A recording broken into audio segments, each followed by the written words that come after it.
بسم الله الرحمن الرحيم. السلام عليكم ورحمة الله وبركاته. ازيكم يا حبايبي؟ عاملين ايه؟ وحشني كل سنة وانتم طيبين. ان شاء الله عايزة اطلع معاكم فيديو كده لايف كده عشان عايزة اشوفكم والله ونتكلم. وحشني قوي قوي. بصوا يا جماعة، ان انا معايا بطين، معايا نص كوباية مية، نص كوباية سكر، معلقة محسن صغيرة، تمام، وحبة فانيليا. خلاص. ومعايا انا معلقه خل. هنضرب بقى كده القوام كله ببعضه.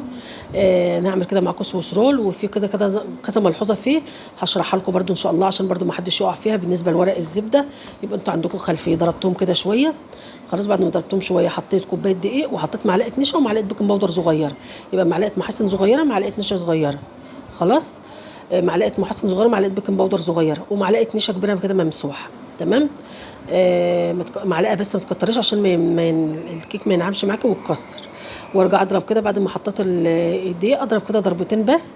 وبعد كده خلاص هحط بقى الخليط بتاعي ده في صاج 30 في 40، او لو عندك صاج اقل من 30 في 40 ينفع. تمام. اما كده كده لو صاج 30 في 40 احنا عايزين السوسترول يبقى رقيق، لكن انا هنا عاملاه في صاج اصغر من 30 في 40، فطلع معايا ما شاء الله السمك حلو، يطلع ايه، ينفع جاتوه. تمام.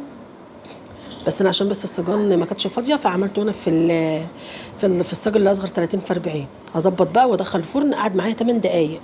دخل الفرن، نار عاليه من تحت وهاديه جدا جدا من فوق. قعد معايا 8 دقائق في الفرن. 8 دقائق.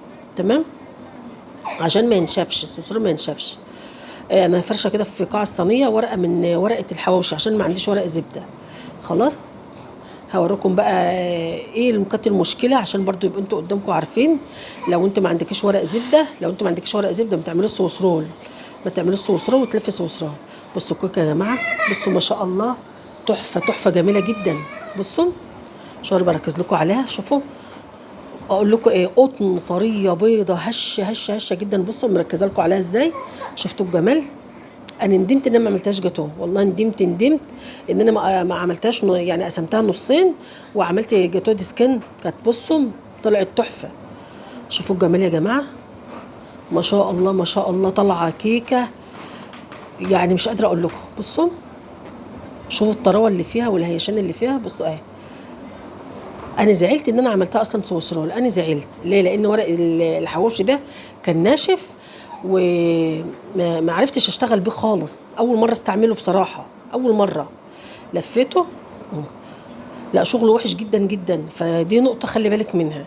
لو عندك ورق حواوشي افرشه في أرضية الصاج، افرشه في أرضية الصينية، مفيش أي مشكلة. لكن تلفي سويس رول، اوعي تلفي سويس رول في ورق حواوشي. خلاص. ناشف ناشف جدا وما بينفعش في اللف. وحش، ما اسمعيش كلام حد. انا اول مره والله اجربه بصراحه. هو كان عندي وقلت، بس كنت بحطه في ارضيه الصينيه، او ورق لو عندك ورقه رسم في ارضيه صينيه. لكن ما ينفعش ورق رسم ورق حواوشي تلفي فيه سويس رول. فبصراحه مخي في الحته ديت، انا مخي كان فين، او مخي وقف ليه؟ لا، كنت عملته جاتوه كان احسن.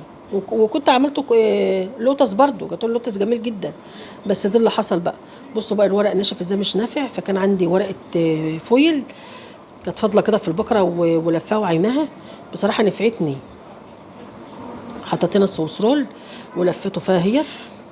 هي دي اللي نفعت، لان انت لو الورقه ناشفه في ايدك مش هتعرفي تلفي الصوص رول خالص. تمام. ولفته بقى هنا اهو في الورقه بقى تاني، عشان بس برضو ما يرطبش ميه او حاجه من الفريزر. تمام كده. احطه بقى في الفريزر كده لمده 3 ساعات 4 ساعات، عشان احنا في الحر يا جماعه 5 ساعات.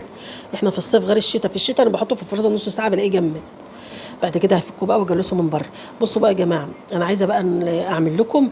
احنا بقى لنا فتره مشغلين على البيضه والاثنين والثلاثه. انا لسه لحد دلوقتي ما عملتش معاكم الاربع بيضات والخمس بيضات والسبع بيضات. السبع بيضات دول دي تورت. السبع بيضات دي تورته مستطيله كبيره، تورته مدوره كبيره. دي تورت. تمام.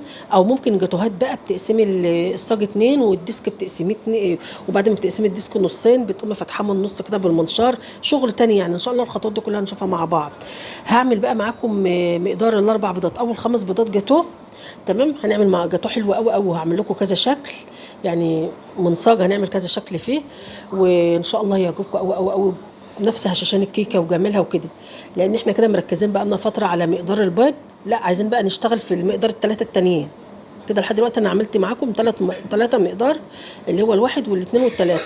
عايزه بقى بعد كده نمسك بقى الاربعه والخمسه والسبعه. تمام.